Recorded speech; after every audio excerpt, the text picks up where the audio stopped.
Muy bien.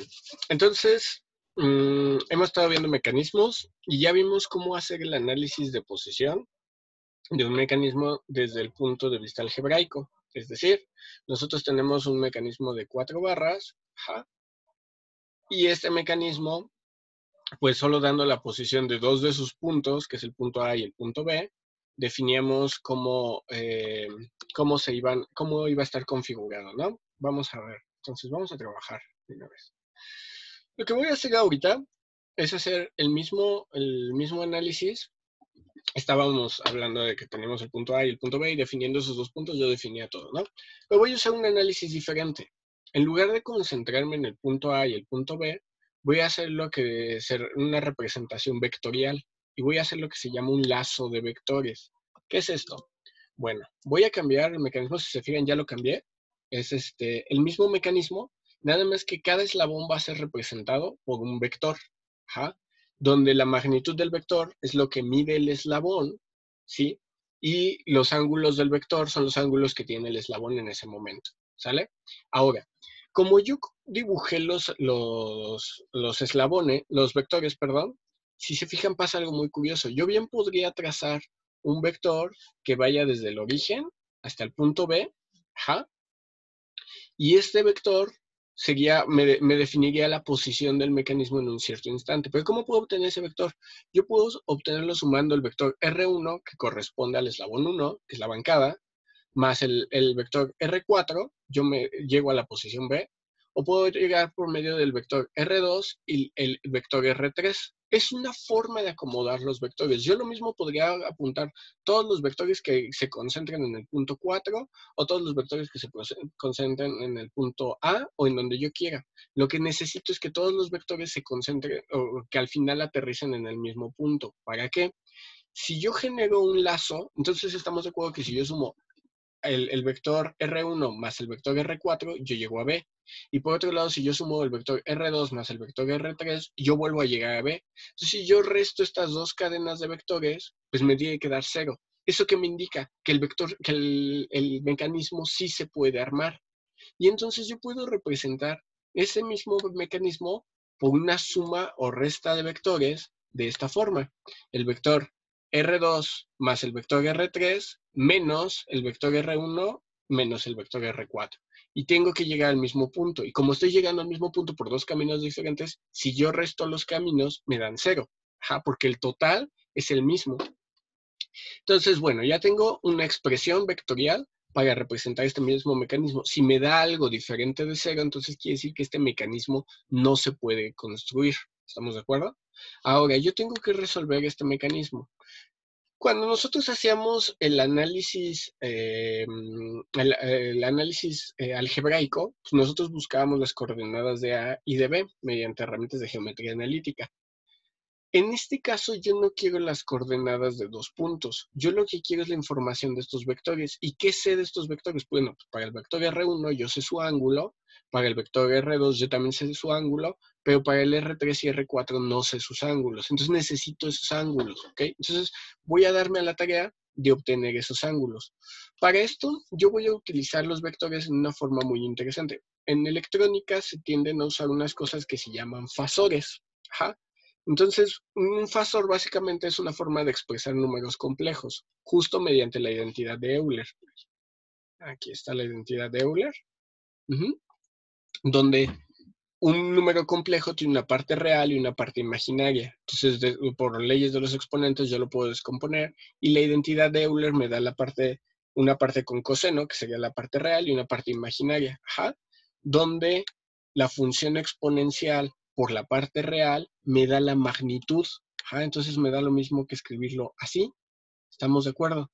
Si se fijan, esta es la misma definición que utilizaría para las componentes de un vector. La componente X, que es la magnitud por el coseno de su ángulo, y la componente Y, que es la magnitud por el seno del ángulo. Entonces, pasar de utilizar vectores normal a esta forma fasorial mediante la identidad de Euler es muy cómodo. ¿Y por qué es muy acudido este método? Bueno, recordemos que los vectores representan posiciones, pero si yo derivo las posiciones, ¿qué voy a obtener? yo voy a obtener velocidades. Y si yo derivo las velocidades, voy a tener aceleraciones. Y derivar la función de Euler es algo muy sencillo. Entonces es muy cómodo trabajar con esta forma vectorial. ¿Estamos de acuerdo? Donde el eje Y va a corresponder a la parte imaginaria y el eje X va a corresponder a la parte real. ¿Sale? Entonces, la magnitud, ajá, va a estar multiplicando estos dos y la magnitud, como quedamos, va a ser lo que miden los eslabones en este caso. ¿Sale? Entonces voy a aplicar esta forma más compacta y mi lazo vectorial va a quedar así. ¿Sale? Nada más tenemos que tener cuidado, tenemos que respetar los signos, ¿no? Entonces este debe ser un signo negativo. Entonces vamos a ponerlo porque ahí ya nos equivocamos. Este debe ser un signo negativo porque corresponde al vector 4 y este debe tener también su signo negativo porque corresponde al vector 1, ¿no? Entonces, bueno, ya tengo esa suma de vectores. Muy bien. Ahora, si yo expando utilizando la identidad de Euler, ¿sí? Mi suma de vectores me va a quedar de esta forma. Ahora sí, cada quien tiene su signo, respetando su signo, como debe de ir. Ajá. Entonces, el vector 1, el vector 2, perdón, el vector 2, el vector 3, el vector 4 y el vector 1 hasta acá. ¿Por qué el vector 1 no tiene coseno y seno? Bueno, recordemos que el eslabón 1 tiene un ángulo de 0.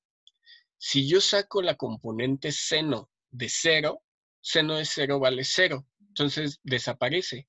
Y coseno de 0 vale 1. Entonces 1 por su magnitud, pues me queda la pura magnitud. Por eso aquí no me está apareciendo estos términos coseno y seno.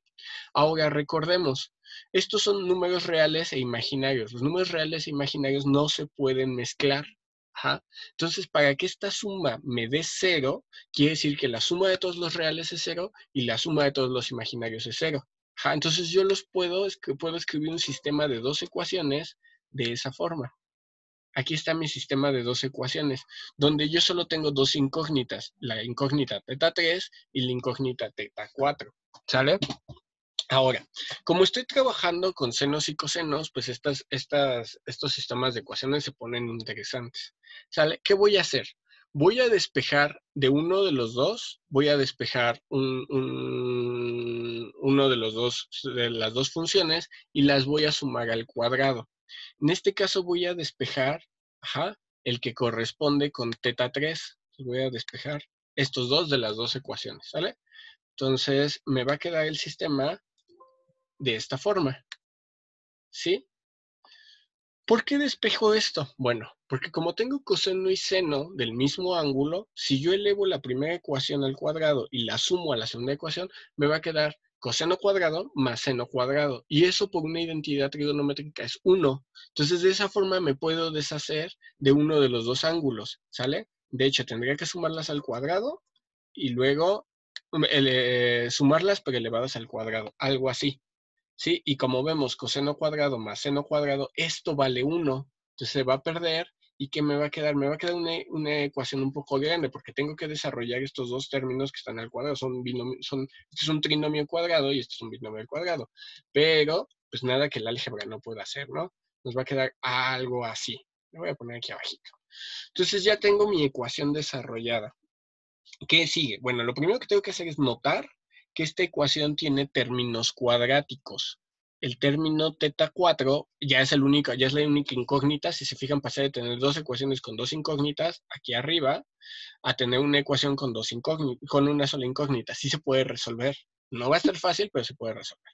Número 1, pues ahí está. Número 2, se nota que hay ciertos términos que se pueden asociar. Aquí tengo a cuadrada y coseno cuadrado. Aquí tengo a cuadrada y seno cuadrado.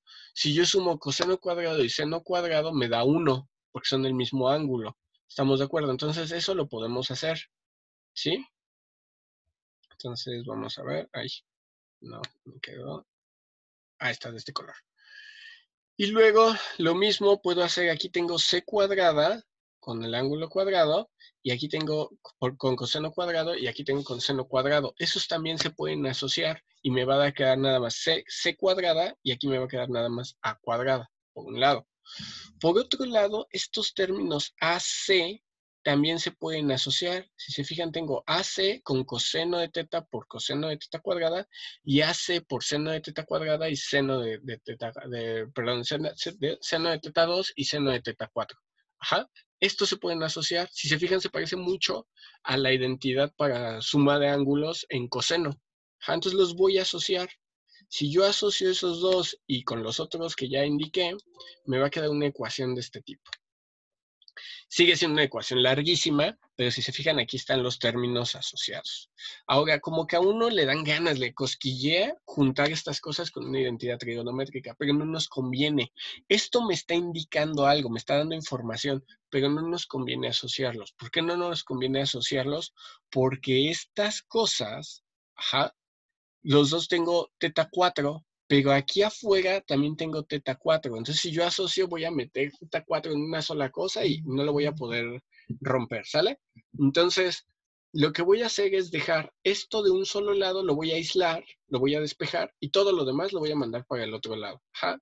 Y me va a quedar algo así, ¿sí? Ustedes digan, oye, pero ¿qué quiere decir esas K1, K2 y K3? Bueno, como yo tengo muchas variables, todas las constantes las estoy juntando. ¿Qué hice? Dejé esto solo y lo dividí entre AC. Entonces aquí tengo que dividir todo entre AC.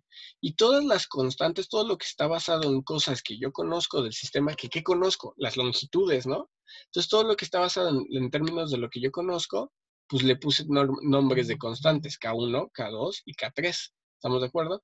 Entonces, así es como están definidas estas cosas. De hecho, K2 por coseno de teta 2, sí la conozco, sí la puedo determinar. Lo que no puedo determinar es coseno de teta 4.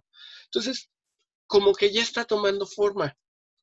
Pero el problema es que yo tengo coseno de teta 4 y seno de teta 4. Ajá. Entonces, ¿cómo hago para esas cosas trabajarlas? Porque no pueden operar juntas. Lo que es más fácil es puedo convertir coseno de teta 4 en seno de teta 4 buscando una identidad, o puedo convertir seno de teta 4 en coseno de teta 4 buscando otra identidad, o ¿por qué no convertir ambas en términos de la tangente? Voy a utilizar esta identidad trigonométrica.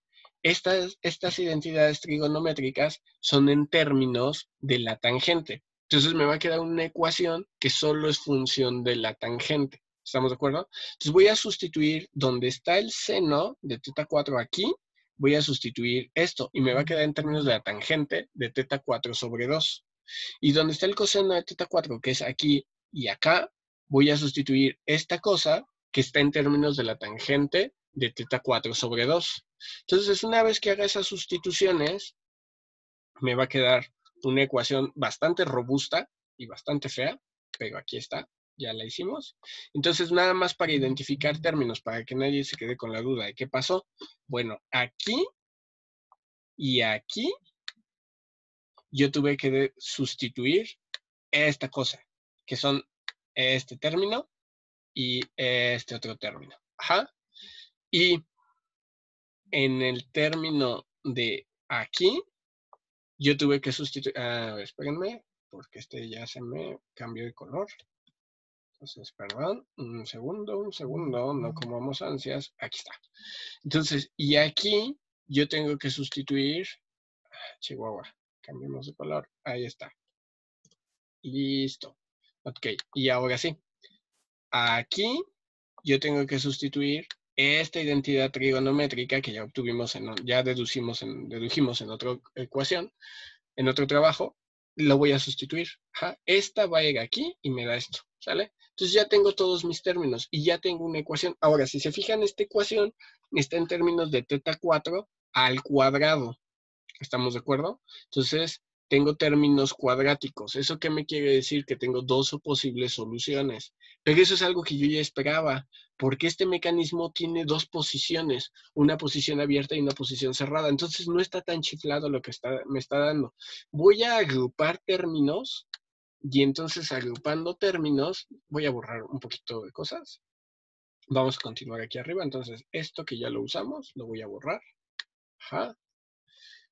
Voy a agrupar términos y me queda una ecuación así. Ustedes dicen, ¡ay, qué bonita!, ¿no? O sea, ya quedó una ecuación de segundo grado bastante compacta, términos de P, Q y R. ¿Pero quiénes son P, Q y R? Bueno, en realidad lo que hice fue compactar toda el álgebra, todos los términos, de esta forma.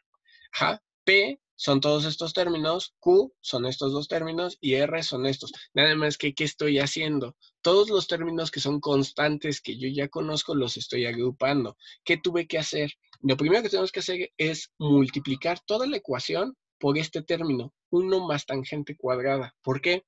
Porque de esa forma mato esta división y mato esta división. Y una vez que haces eso, lo único que resta es hacer las multiplicaciones. Ajá. Entonces, si haces las multiplicaciones y agrupas términos, todo lo que tenga tangente cuadrada va a estar con P, todo lo que tenga la tangente va a estar con Q, y todo lo que no tenga ni a la tangente ninguna potencia va a estar con R, y la igualo a 0. Y esta es una ecuación general, tiene la forma de la ecuación general de segundo grado, entonces la podemos resolver con la ecuación que ya no sabemos, ¿sale? Entonces, despejando de ahí o resolviendo para teta 4, me queda esta ecuacióncita. Recuerden, yo si resuelvo la ecuación general de segundo grado, ¿qué voy a obtener? La tangente de teta 4 sobre 2. Entonces todavía tendré que despejar. Pues por eso aplico el arco tangente y por eso va multiplicado por 2. ¿Sale? Y ya tengo una ecuación o una fórmula o un paquete de fórmulas, vamos a decir, para resolver la posición de teta 4. ¿Y qué creen? Que si ya sabemos la posición de teta 4, yo me puedo ir a cualquiera de mis dos fórmulas que tengo acá, cualquiera de estas dos, y obtener la posición de teta 3. ¿Estamos de acuerdo? Entonces, ¿qué voy a necesitar? Voy a necesitar estas fórmulas junto con estas de acá, ¿sale? ¿Para qué? Para obtener la posición de teta 4 y teta 3. Obviamente aquí va a haber dos posiciones, ajá. Una con el signo positivo y una con el signo negativo, que me van a indicar si el mecanismo está abierto o cerrado. ¿Estamos de acuerdo? Por un lado. Y por otro lado, si esta cosa me da resultados complejos, pues eso quiere decir que el mecanismo no se puede armar. ¿Estamos de acuerdo? Eso es importante. Y ya, finalmente, ya terminamos con nuestro análisis vectorial de este mecanismo. Si se fijan, es un poquito más tramposo que hacer el análisis algebraico, pero tiene ventajas. ¿Cuál es la ventaja? Que si trabajas con vectores y con la función de Euler, o la forma fasorial, por así decirlo, en electrónica la llaman la forma fasorial, podemos derivar muy fácil y con eso obtener velocidades. ¿Estamos de acuerdo? Entonces, este es un camino para trabajar con nuestras ecuaciones. Bueno, espero que haya quedado muy claro y pues después nos seguimos viendo.